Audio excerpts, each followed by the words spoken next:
नमस्कार, स्वागत है आपका मेट्रो सिटी में और मैं हूं आपके साथ शाहनवाज मिर्जा। बहादुरगढ़ की बात की जाए तो नगर पालिका कार्यालय के अंदर सीएम फ्लाइंग और विजिलेंस विभाग की टीम ने छापेमारी की है और सीएम फ्लाइंग की टीम ने छापे की सूचना मिलते ही नगर परिषद के कर्मचारियों में हड़कंप मचता हुआ नजर आया। दरअसल जैसे ही नगर परिषद कार्यालय खुला पाया गया और वैसे ही सीएम फ्लाइंग और विजिलेंस और सीआईडी के कर्मचारी कार्यालय पहुंच गए और असल में विजिलेंस विभाग और सीएम फ्लाइंग की टीम शहर में सफाई के लिए लगाए गए टेंडरों की जांच कर रही है। सभी पहलुओं की जांच लगातार की जा रही है और शहर के अंदर होने वाली सफाई के नाम पर नगर परिषद के खातों की सफाई के आरोप लगातार विपक्ष पार्टियों पर लगाती आई है और शिकायतों के बाद भी इसी तरीके से जांच शुरू हुई है। फिलहाल सीएम फ्लाइंग की टीम सफाई टेंडरों के संबंध में कागजात चेक करने में जुटी हुई है, लेकिन इस कागजातों से क्या नया घोटाला निकलकर आता है, ये देखने वाली बात होगी।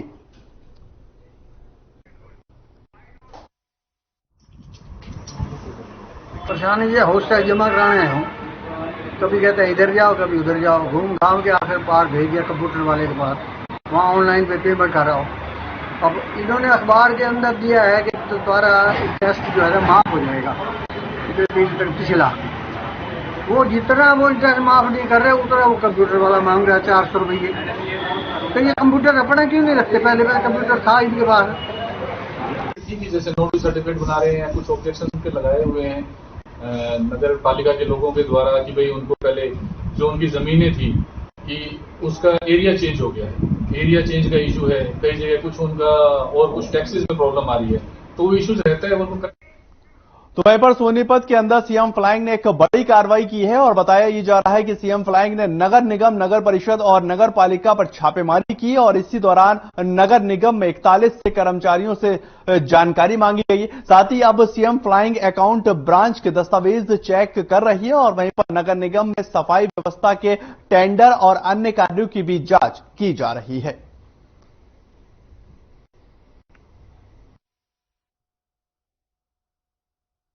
नगर निगम में कुछ शिकायतें मिल रही थी अनियमितता की कि सफाई का काम जो है सही से नहीं हो रहा है, सफाई के ठेके में कुछ प्रॉब्लम्स हैं और इसी के चलते आज मुख्यमंत्री उन्नत ने अलग अलग टीम बनाई है और इसमें विजिलेंस की टीम को भी साथ लिया गया है और इसी के चलते आज सुबह पहले चेकिंग की है, चेकिंग करने के अटेंडेंस चेक की है और अब तो वहीं पर खबर अब फरीदाबाद से है, जहां पर फरीदाबाद में चाची और उसके बच्चों की तरक्की से नाखुश भतीजे ने अपनी चाची के लड़के की लाखों की गाड़ी पर पेट्रोल छिड़ककर उसे आग के हवाले कर दिया है और वहां से फरार हो गया।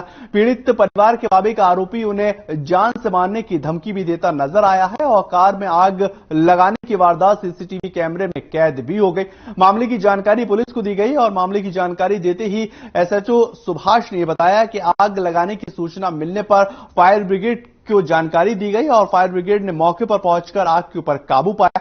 आगे की तफ्तीश पुलिस से कर रही है और एक आरोपी दीपक को गिरफ्तार भी किया गया है और 2 सहयोगियों की तलाश लगातार जारी है।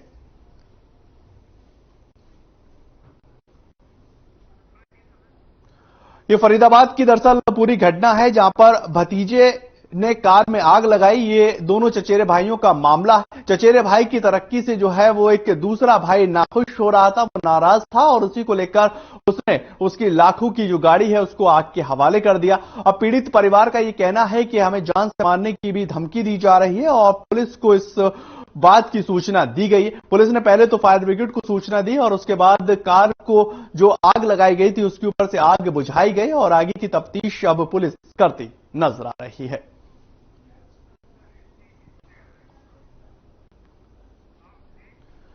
तो वहीं पर फरीदाबाद के अंदर लंपी महामारी इन दोनों चरम सीमा पर बनी हुई है और शहरों में ही नहीं बल्कि अब ग्रामीण क्षेत्रों में भी लंपी का असर देखने को मिल रहा है। आपको बताएं कि इन दिनों फरीदाबाद के आंगनपुर गांव के अंदर सैकड़ों की संख्या में पशु पहाड़ों में पड़े हुए हैं और लंपी बीमारी से ग्रसित पाए जा रहा है। ऐसे में ग्रामीणों का यह आरोप है कि ना तो उनके इलाज किया जा रहा है और ना ही कोई वैक्सीन उन पशुओं को लगाई जा रही है, जिससे कि पशुओं की हालत जो है वो सुधरती हुई नजर आए। लगातार पशुओं की हालत खराब होती नजर आ रही है और उन्होंने सरकार से गुहार लगाई है कि जल्द से जल्द कोई एक्शन लिया जाए ताकि जो लंपी बीमारी है वो इन पशुओं में से निकाली जाए और इन पशुओं को स्वस्थ किया जाए।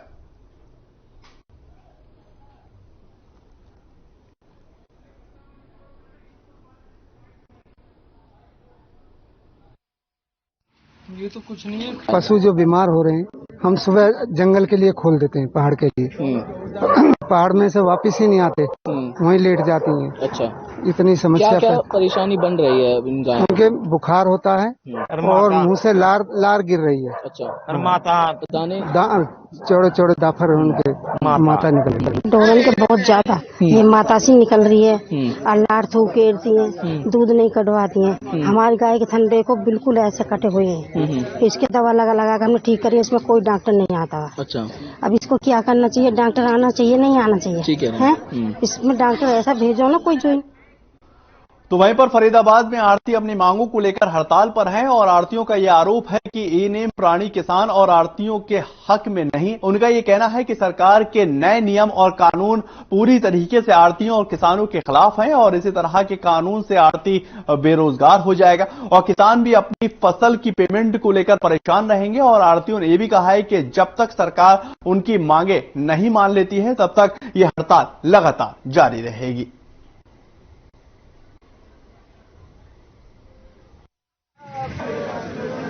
ऐसा है कि गवर्नमेंट एक नई पॉलिसी ला रही है ईमेल से खरीदने के लिए, जो कि ईमेल से खरीदने के लिए ला तो रही है, परंतु उसका प्रारूप जो बनाया वो बिल्कुल गलत बनाया है। जो ईमेल से परचेज होगी, जो परचेजर या मिल वाला जो माल परचेज करेगा वो रुपया भेजेगा उसके खाते में, जबकि जिम्मेदार ढेरी आने के साथ में डीजल के लिए, खाद के लिए पैसे लेता है, हाथ के हाथ चाहता है पैसे। और उसमें क्या आएगा कि वो भेजे, कोई तो परचेजर जो है कोई तो 1 हफ्ते में देने वाला है, कोई 15 दिन में देने वाला है, कोई 30 दिन भी दे देगा। तो जो 30 दिन देना है वो तो दे सकता है ईमेल से, और जो 15 दिन में 20 दिन में परचेज करेगा वो। हरियाणा की मंडियों में धान की फसल आने से पहले ही ई नेम पोर्टल के माध्यम से खरीद का विरोध होने लगा है और प्रदेश भर के अंदर आड़तियों ने सोमवार से अनिश्चितकालीन हड़ताल पर जाने का फैसला भी लिया है। तो वहीं पर दूसरी ओर होडल और मंडी के प्रधान लखविंदर विधायक जगदीश नायर को मंगलवार को जन ज्ञापन सौंप अपना विरोध दर्ज करते हुए नजर आएंगे और साथ ही साथ आड़तियों का साफ तौर पर यह कहना है कि जब तक उनकी मांगों को पूरा नहीं किया जाता है वो इसी तरह से अनिश्चितकालीन हड़ताल करते रहेंगे। विधायक नायर को भी ज्ञापन सौंपा है और उन्होंने कहा कि सरकार तक हमारी जो पहल है वो करवाते हुए वो विधायक साहब नजर आए और उन्होंने ज्ञापन देकर इन तमाम मुद्दों को लेकर एक समाधान का रास्ता निकालने की गुहार लगाई। ये तस्वीरें दरअसल आप होडल की देख रहे हैं जहां पर जो आड़ती हैं वो धरने पर और अनिश्चितकालीन हड़ताल पर बैठे हुए हैं और उन्होंने कहा कि जो ये नई प्रक्रिया और प्राणी जो है गवर्नमेंट लेकर आ रही है इससे किसानों का और साफ तौर पर जो आड़ती हैं उनका एक बड़ा नुकसान होता हुआ यहां नजर आएगा। किसान है दामी जिसको बोलते हैं वो पहले 2.5% थी सरसों प्रोग्राम के टाइम से, जब से आर्टिकल चली। अब ये सरकार उसको फिक्स कर दिया है। गेहूं की परचेज पे तो दे रही है हमको 46 रुपये पर क्विंटल और धान की उस पर दे रही है 45 रुपये 80 पैसे पर क्विंटल। दूसरी मांग जो हमारी है वो मार्केट फीस जो होती है एसडीएफ मार्केट फीस वो 1% हुआ करती थी पहले, अब इसको 4% कर दिया है, जिससे 4% अगर हमारी मार्केट फीस लगेगी उसमें तो जो बाहर का व्यापारी है वो यूपी और अदर स्टेट में 1% है, तो वहां से वो माल खरीद लेगा, यहाँ माल खरीदने के लिए। खबर झज्जर से है जहां एक सप्ताह बीत जाने के बावजूद भी कार्रवाई नहीं होने से जो पीड़ित परिवार है वो काफी परेशान है। मृतक प्रवीण के परिजन झज्जर पहुंचे और यहां पर पुलिस अधीक्षक से मदद की गुहार लगाते हुए नजर आए, साथ ही आरोपियों को जल्द से जल्द गिरफ्तार करने की मांग करते हुए नजर आए। आपको बताएं कुछ दिन पहले ही लेनदारों के दबाव में आकर दिल्ली पुलिस के एक मुख्य सिपाही ने बहादुरगढ़ में फांसी लगाकर आत्महत्या कर ली थी और मौके पर पुलिस को 8 पेज का एक सुसाइड नोट भी बरामद किया गया था। सुसाइड नोट में मृतक ने अपने गांव के 3 लोगों को अपनी मौत का जिम्मेदार ठहराया था और 7 अन्य लोगों पर भी रुपए वापस न देने का आरोप लगाया था। मृतक की पहचान प्रवीण कुमार के रूप में हुई थी और ये नया गांव का निवासी बताया जा रहा है।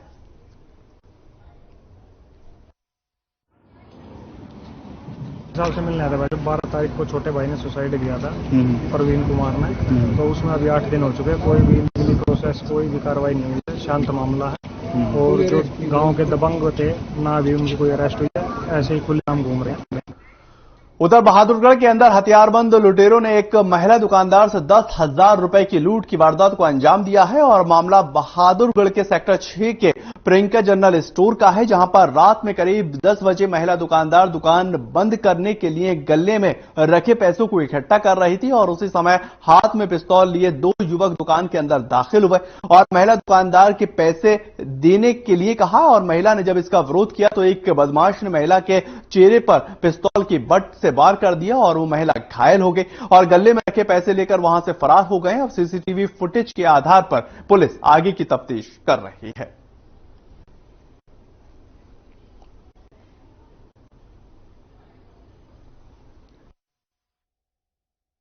और मैं 9:30 बजे दुकान बढ़ा रही थी। इतनी देर में 2 लड़के आए और मेरे साथ भाई मेरे कान पे बंदूक लगा दी और मैंने छीनने की कोशिश की तो मैंने पैसे नहीं थे तो मेरे कान के नीचे 3 बार बंदूक से वार किया और इतनी देर में मेरे बच्चे अंदर चले गए बुलाने दूसरे को। इतनी देर में वो हाथापाई करने से पहले ही चले गए। पैसों का बैग था वो ले गए।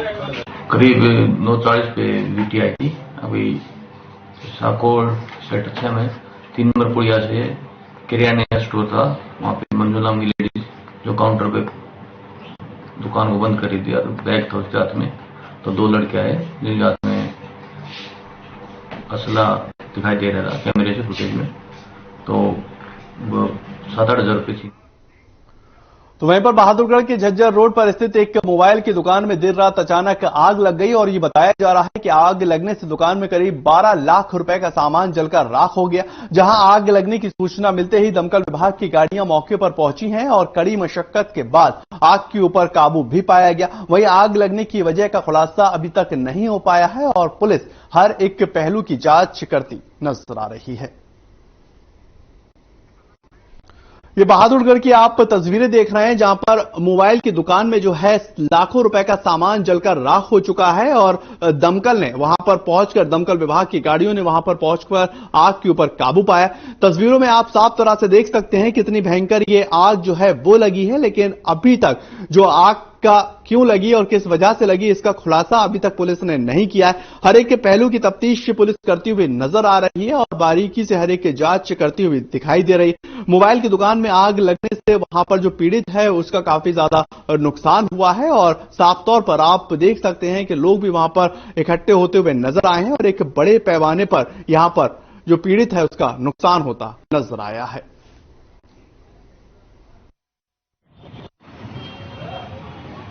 सर्किट शॉर्ट हो गया था, इसी कारण हमारी दुकान पे आग लगी। 2 से 3 बजे के घेर में आग लगी और हमें 4 बजे पता चला और जब तक सब कुछ जल चुका था हमारा 10 से 12 लाख रुपए नुकसान हो गया है।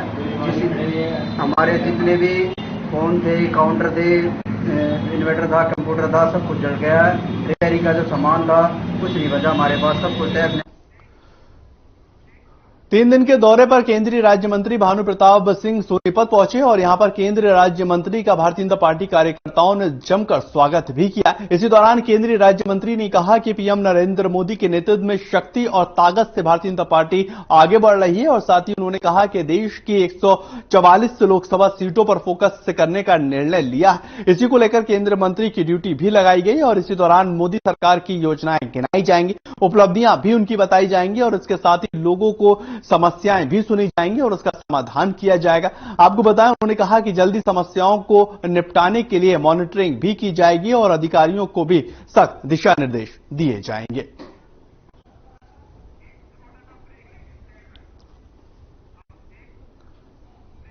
चलिए छोटा सा ब्रेक, जल्द हाजिर होते हैं।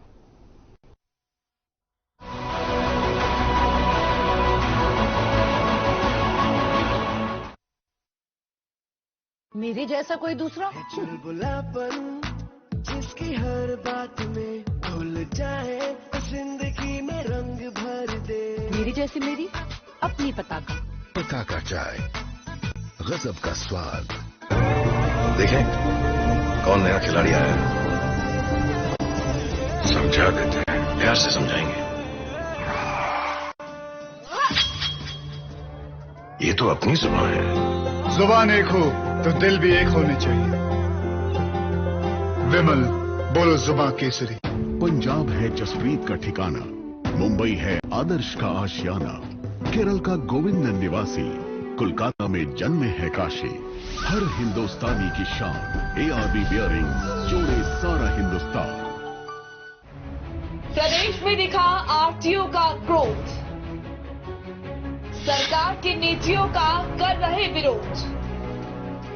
ई ट्रेडिंग से आरटी परेशान, कब निकलेगा समाधान? देखिए मसला रात 8 बजे। अरे रंगों का उमंगों का, अरे रंगों का उमंगों का जज्बा कहाँ रुकता है? मन साफ है तेरा अंदर तो बाहर दिखता है। हर रिश्ते का एहसास रखते हैं, हर घर में अपनी पहचान खास रखते हैं। हम निरमा एडवांस हैं, मन की तरह कपड़े भी साफ रखते हैं। Nirma advance. Hey mom, hey, look, I can download a song really fast. I can make dosas faster. Must be joking. Bus, 3 easy steps. Mix with water, spread batter, fry. गाना डाउनलोड हुआ? नहीं, पर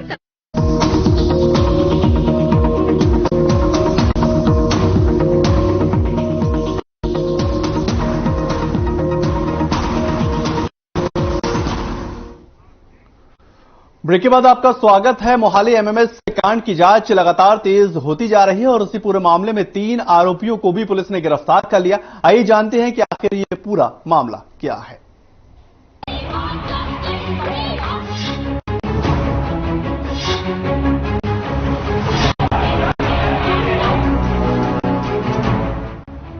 चंडीगढ़ यूनिवर्सिटी में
लोगों में MMS leak करने वाली मुख्य आरोपी छात्रा के साथ ही 2 अन्य युवक भी शामिल हैं। पुलिस ने गिरफ्तार आरोपियों को मोहाली कोर्ट में पेश किया, जहां से कोर्ट ने तीनों आरोपियों को 7 दिन की पुलिस रिमांड पर भेज दिया।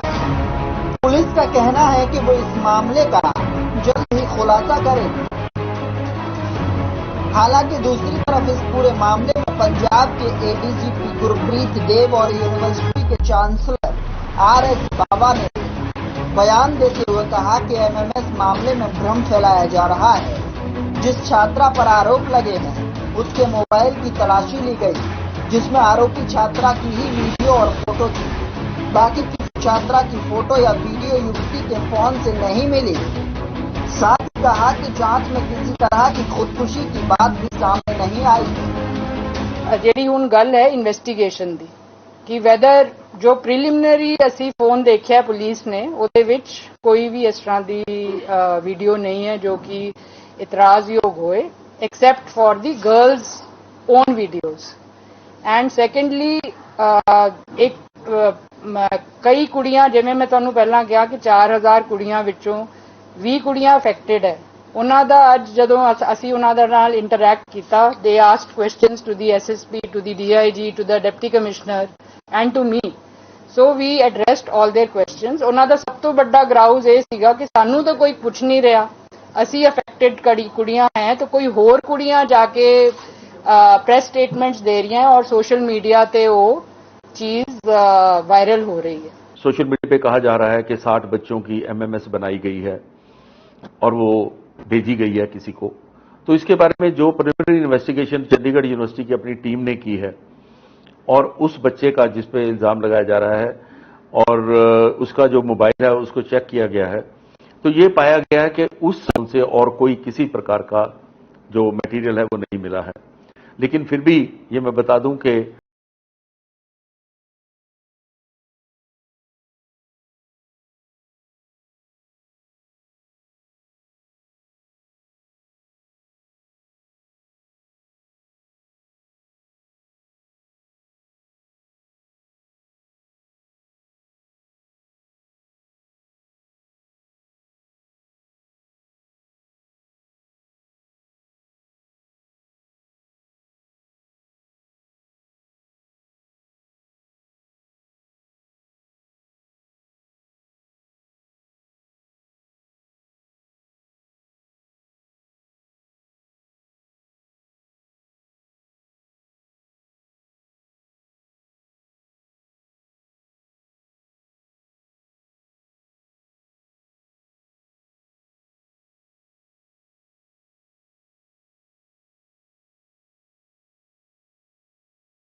में इतना ही। नमस्कार।